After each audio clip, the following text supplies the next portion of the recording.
नमस्कार जय हिंद साथियों, आप सभी का स्वागत है हमारे रिसर्च सक्सेस चैनल पर। साथियों, आज के वीडियो में हम बात करेंगे मौर्य वंश के बारे में, चंद्रगुप्त मौर्य के बारे में। आज हम देखेंगे कि चंद्रगुप्त मौर्य किस जाति के थे और इतने छोटे से परिवार में से एक राजा बनने तक का उनका सफर क्या रहा। एक छोटे से बालक जिसके कोई जन्म के बारे में कोई इतिहासकारों को एकदम पुख्ता जानकारी नहीं है, वो व्यक्ति आगे चलकर भारत का इतना बड़ा राजा कैसे बन गया। चलिए, आज जो भी है मौर्य साम्राज्य के बारे में, इससे प्रश्न पूछ जाते हैं कई प्रतियोगी परीक्षाओं में, उनके लिए भी बहुत महत्वपूर्ण रहेगा। इसके साथ साथ यह एक इतिहास की सामान्य जानकारी है जो हर एक भारत के नागरिक को पता होना चाहिए कि इतने बड़े साम्राज्य के संस्थापक आखिर चंद्रगुप्त मौर्य का बचपन किस तरह से बीता, कौन इसके माता पिता थे, इतिहासकार इसकी जाति के संबंध में क्या बताते और इतने बड़े बड़े युद्धों को इसने कैसे जीता। इसने उस सिकंदर को कैसे हरा दिया जो पूरी दुनिया को जीतते हुआ भारत में आया और यहाँ भारत के पास आकर के ही वह अपनी सेना को लेकर वापस चला गया। चलिए, हम इस पूरी जानकारी लेते हैं आज। यदि आपको इसी तरह के वीडियो देखना पसंद हो या फिर आप किसी प्रतियोगी परीक्षा की तैयारी कर रहे हैं तो आप मेरे चैनल को सब्सक्राइब कर लीजिए, ताकि जो भी वीडियो मैं अपलोड करूं वो आप तक आते रहें। और इसी तरह की जानकारी पाने के लिए हमारे चैनल को सब्सक्राइब करें एवं दूसरों तक शेयर करें, ताकि इसकी जानकारी वो लोग भी प्राप्त कर सकें।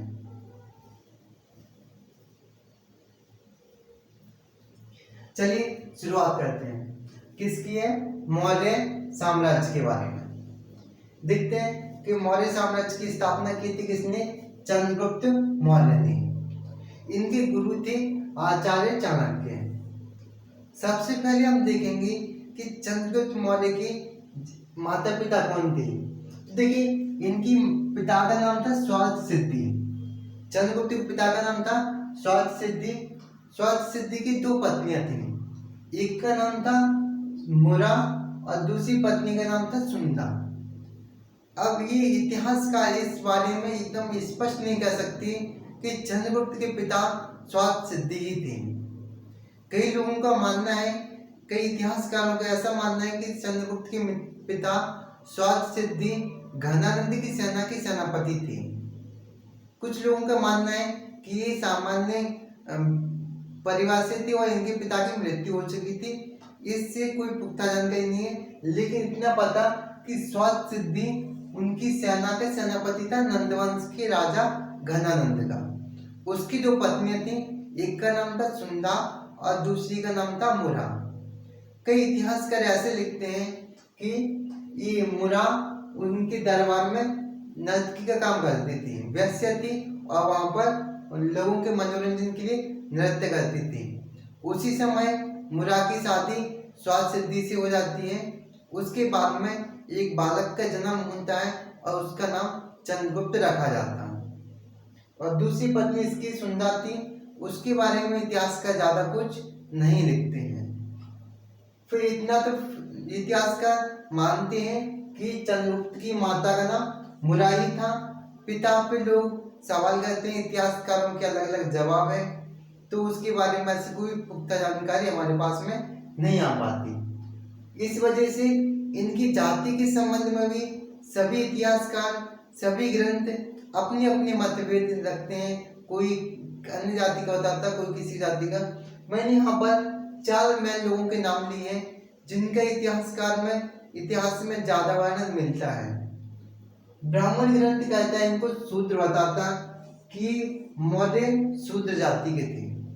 मैं उसके बाद में आपको सब बताऊंगा कि क्या कारण रहा था जिस कारण ब्राह्मण ग्रंथों ने इसको शूद्र माना।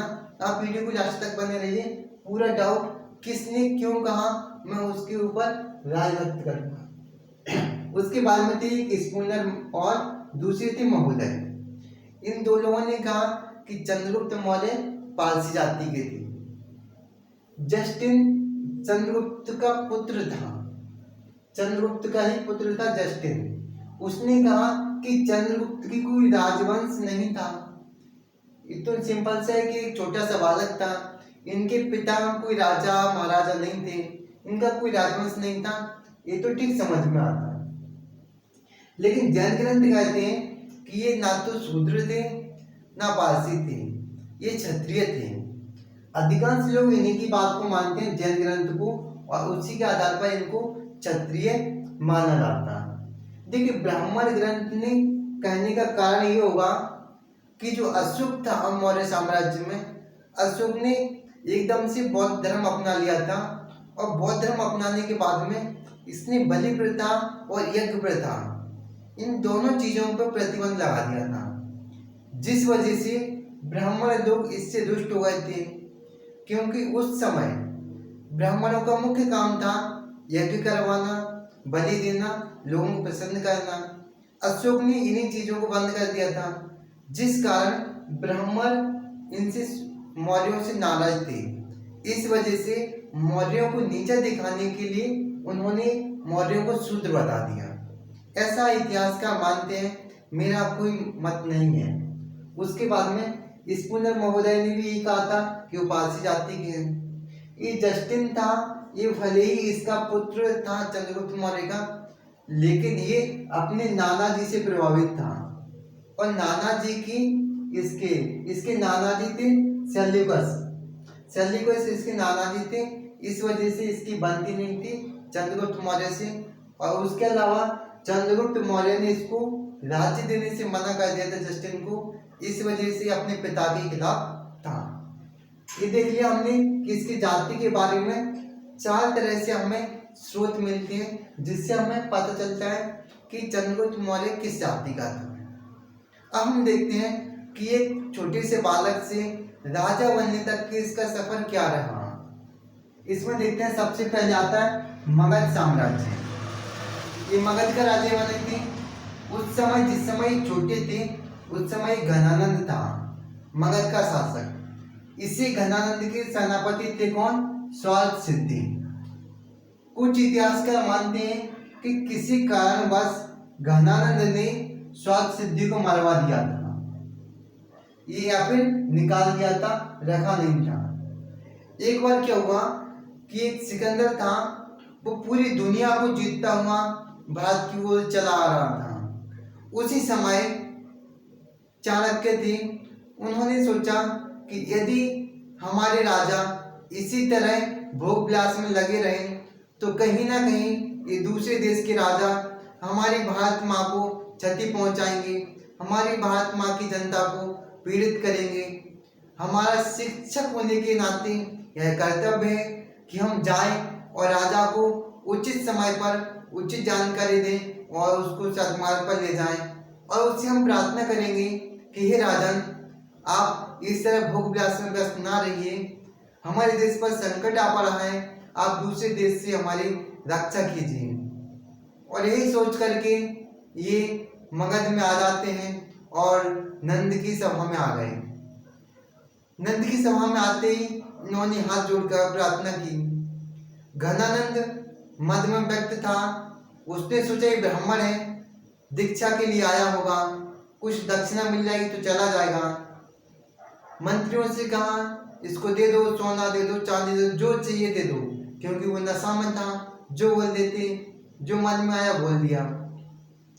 इन्होंने कहा मुझे आपकी दक्षिणा की आवश्यकता नहीं है, इस समय देश को आपकी आवश्यकता है, देश पर संकट आ पड़ा है, आपको इस समय देश की रक्षा करनी चाहिए। इसने कहा क्या संकट, हम राजा हैं, हमें पता होना चाहिए, तो तुम्हें एक शिक्षक हो, तुम्हें इससे क्या मतलब, तुम्हारा काम है शिक्षा देना, मेरा काम है रक्षा करना, जाइए तुम शिक्षा दीजिए, मैं संभाल लूंगा, देश की जिम्मेदारी मेरे ऊपर है। और इसने नहीं माना। इन्होंने फिर विनती की, लेकिन वो नशे में व्यक्त था, उसने एक नहीं सुनी और उल्टा इनमें धक्का देकर राज्य से बाहर निकलवा दिया। राज्यसभा से बाहर निकल गए और उसी समय चाणक्य की चोटी की शिखा खुल गई। उस समय इन्होंने प्रतिज्ञा ली कि जब तक मैं नंद वंश को समाप्त नहीं कर दूंगा तब तक मैं अपनी शिखा को नहीं बांधूंगा, और निकल पड़े एक ऐसे योग्य राजा की तलाश में जो इस नंद वंश का नाश कर सके। जा रहे थे तभी जंगल में देखा कि एक छोटा सा बालक बच्चों के साथ में राजा महाराजा खेल रहा है। और उस समय राजा का जो नेतृत्व होता है वो कर रहा था चंद्रगुप्त नाम का बालक। चंद्रगुप्त राजा बना था और बाकी सभी बालकों को उसने प्रजा बना रखा था और राजा के एक नाटक कर रहा था। चाणक्य ने देखा कि यह बालक आगे चल के भविष्य में बहुत ही बड़ा राजा बनेगा और उसके बाद में आचार्य चाणक्य ने चंद्रगुप्त को शिक्षा दी। देखिए इन्होंने 1000 रुपए में खरीदा था किसको? चंद्रगुप्त मौर्य को। यहाँ पर इतिहासकार दो मत रखते हैं। एक तरफ के इतिहासकार कहते हैं कि चाणक्य ने चंद्रगुप्त को मुराद से 1000 कलशापण उस समय की मुद्रा थी, कलशापण में खरीदा था उस समय की जो मुद्रा थी। लेकिन कुछ इतिहासकार ऐसा मानते हैं कि चंद्रगुप्त मौर्य को पहले भीलों ने खरीद लिया था और ये भीलों के यहाँ पर रह रहा था। भील के पास में बहुत सारे बच्चे थे। वह भील इन बालकों को बहुत कम खाना पीना देते थे, वह बहुत परेशान करते थे। इस वजह से ये चंद्रगुप्त मौर्य प्लान बना रहा था कि मैं कभी राजा बनूंगा तो इन भीलों को मार करके इन सभी बालकों को आजाद करा दूंगा। तो यहाँ पर दो मत होते हैं। ज्यादातर मत ये होता है कि इन्होंने भीलों से चंद्रगुप्त मौर्य को 1000 कलशापण में खरीदा। चंद्रगुप्त मौर्य को खरीदने के बाद में इन्होंने शिक्षा दी उसको, शस्त्र और शास्त्र दोनों की शिक्षा दी और एक राजा के जितने भी गुण होते सिखा दिए। कूटनीति, युद्ध नीति सभी में निपुण बना दिया। उस समय नंद वंश को इन्होंने समाप्त करना था, लेकिन उससे सबसे बड़ी समस्या ये थी कि सिकंदर जो था पूरी दुनिया को जीतता हुआ भारत की ओर आ रहा था। इन्होंने कहा इस समय यदि हम नंद वंश को खत्म करने में लग जाएंगे तो कहीं ना कहीं भारत में एक गृह युद्ध की स्थिति आ जाएगी। हमें इसलिए पहले उसको सिकंदर को समाप्त करना चाहिए और उसके बाद हमें यहाँ पर अपने देश के राजा को खत्म करना चाहिए। तो फिर इन्होंने एक प्लानिंग बनाई। जो इनके सैनिक थे, शिष्य थे, शिष्यों को सैनिक बना करके सिकंदर की सेना में भेज दिया और वहां पर जाके सेना के अंदर घुस गए ये सारे सैनिक और वहां पर एक गलत इमेज बना दी कि जो भारत है, भारत के यहाँ पर जो नदी बहती है उस नदी में देवी शक्ति है। जो भी व्यक्ति उस नदी का पानी पिएगा वो बीमारी से होकर मर जाएगा। और वहां पर जाकर के जो उनका खाना वगैरह होता था, क्योंकि सेना में वो घुस गए थे, वहां पर खाने में कुछ न कुछ जहर मिलाते रहते थे। ऐसा जहर कि कोई व्यक्ति आज खाए 10-15 दिन बाद उसकी मृत्यु। इस वजह से उसकी सेना की बहुत सारों की मृत्यु होने लगी। और एक ये भी भय था कि भारत देवताओं की भूमि है, यहाँ से जो भी व्यक्ति युद्ध करने के लिए आएगा वो यहाँ से जिंदा वापस नहीं जा पाएगा। और दूसरे उसके सैनिक मर भी रहे थे। तीसरा सबसे बड़ा कारण ये था कि घनानंद के पास में सेना बहुत थी, जिस वजह से कहीं ना कहीं सिकंदर को ये भय हो गया कि हम भारत को नहीं जीत पाएंगे और वो अपनी सेना को लेकर वापस चला गया। वापस वो लौट गया। फिर चाणक्य ने सोचा अब हमें अपने राज्य को स्वतंत्र कराना चाहिए नंद से, क्योंकि नंद उस समय लोगों से कर्ज ज्यादा ले रहा था और बुरी तरह से अत्याचार कर रहा था। तो उस समय इन्होंने योजना बनाई नंदवंश को समाप्त करने की। तो पहले ये चाणक्य और चंद्रगुप्त मौर्य दोनों ही निकल पड़ते हैं कहाँ के लिए? इसको सेना को लेकर के नंदवंश को समाप्त करने के लिए। लेकिन सेना इनके पास में बहुत कम थी और इन्होंने सीधा मगध पर आक्रमण कर दिया, जिस वजह से इनको हार का सामना करना पड़ा। ये हार के दुखते चुपते ये किसी आश्रम में आ पहुंचे। आश्रम में आए तो वहां पर इन्होंने देखा कि एक बूढ़ी माँ है और एक छोटा सा बालक है, दोनों उसी कुटिया में रह रहे हैं। तो इन्होंने भी वहीं जाके दोनों आचार्य चाणक्य और चंद्रगुप्त मौर्य ने वहां पर शरण मांगी कि माँ मुझे सिर्फ एक रात के लिए अपने आश्रम में जगह दे दो, हम सुबह होती निकल जाएंगे। उस बूढ़ी माँ ने इनको जगह भी दे दी और उसके बाद उस बूढ़ी माँ ने अपने बेटे को एक थाली में खीर परोसी और उसका बेटा उस खीर को बीच खीर में से खाने लगा और उसका हाथ जल गया। तो उसके बाद में उस बूढ़ी माँ ने कहा, बेटा तुम भी चंद्रगुप्त मौर्य की तरह पागलपन कर रहा है, तुम समझदार है ना कि पहले बीच में से एकदम से खीर खाएगा तो जल ही जाएगा। तुम्हें खीर एक साइड से खानी चाहिए, धीरे धीरे से खानी चाहिए, तब बीच में जाना चाहिए। उस समय चंद्रगुप्त मौर्य को समझ में आ गया कि मैंने गलती की सीधा मगध पे आक्रमण करके। मुझे पहले मगध के आक्रमण पे करने से पहले जो भी मगध का साम्राज्य है उसके आसपास के जितने भी राज्य हैं हमें पहले उन पर कब्जा कर लेना चाहिए और उसके बाद हमें सीधा मगध पे आक्रमण करना चाहिए।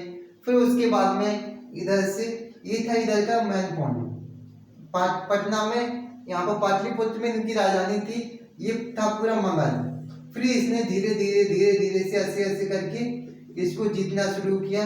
आसपास के जितने भी राज्य थे उनको जीतने के बाद में फिर इसने डायरेक्ट मगध पर हमला किया और इसको नंद को समाप्त करके और मौर्य साम्राज्य की स्थापना की, नंद वंश को पूरी तरह से समाप्त कर दिया। फिर यहाँ पर फिर इसने धीरे धीरे से अपने साम्राज्य का फिर से विस्तार किया। यहाँ पर इसने एक शांतिपूर्वक समाज की स्थापना की और अपना प्रधानमंत्री कौटिल्य को बना लिया, जिनको हम चाणक्य के नाम से भी जानते हैं। फिर उसके बाद में धीरे धीरे से पूरा राज्य सही से चलने लगा। ये सिकंदर गया था तो उसके बाद में इसके एक सेनापति बचा था, कौन? सेल्यूकस। सिकंदर को देश से बाहर निकाल दिया। मगध पर चंद्रगुप्त मौर्य का शासन हो गया। 305 ईस्वी में सेल्यूकस आया भारत पर हमला करने के लिए। इधर से हमला यहाँ पर था एक हिंदुकुश पर्वत, वहां का एक राजा था हिंदुकुश पर्वत का, तो वहां पर इसने हमला करने का प्लान बना लिया। फिर इसने चंद्रगुप्त मौर्य ने अपनी सेना भेज दी, किसके लिए? हिंदुकुश पर्वत के जो राजा था उसकी रक्षा करने के लिए।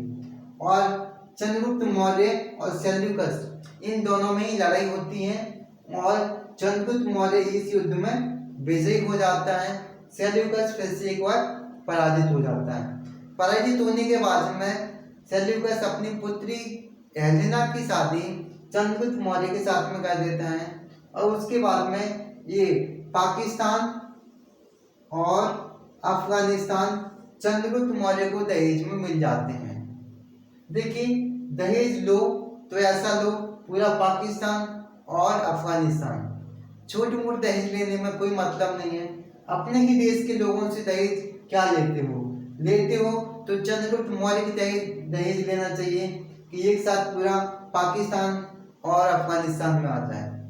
एक बार अटल बिहारी वाजपेयी भी यहीं पर गए थे पाकिस्तान में, तो उस समय किसी पत्रकार ने पूछा था अटल बिहारी वाजपेयी से कि यदि मैं आपसे शादी कर लूं, महिला पत्रकार थी, उसने कहा यदि मैं आपसे शादी कर लूं तो क्या आप हमें मुंह दिखाई में कश्मीर दे दोगे?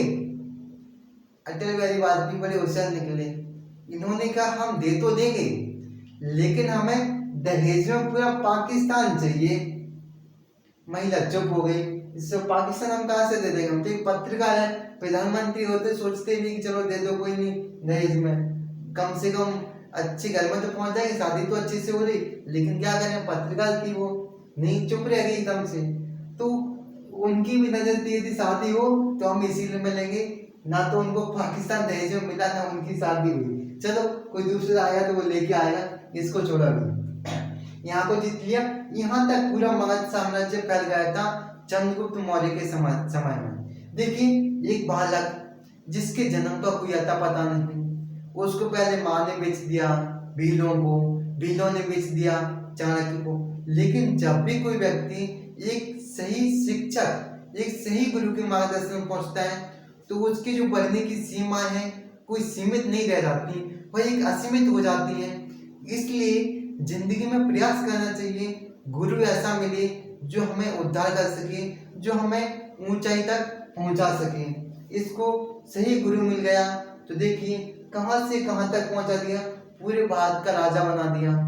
इतना बड़ा साम्राज्य बहुत ही कम राजाओं के समय में देखने को मिला है, या तो इस समय मिला या फिर चंद्रगुप्त मौर्य के बाद में समुद्रगुप्त, हर्षवर्धन या फिर अकबर, कुछ ही राजा हुए जिन्होंने इतने बड़े भारत पर शासन कर पाया।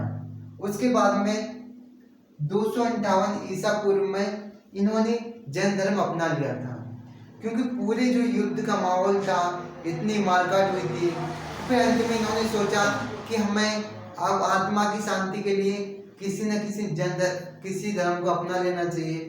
उस समय जो धर्म अच्छा था, जैन धर्म माना इन्होंने, और जैन धर्म में इन्होंने संलिग्न विधि से अपने प्राणों को त्याग दिया।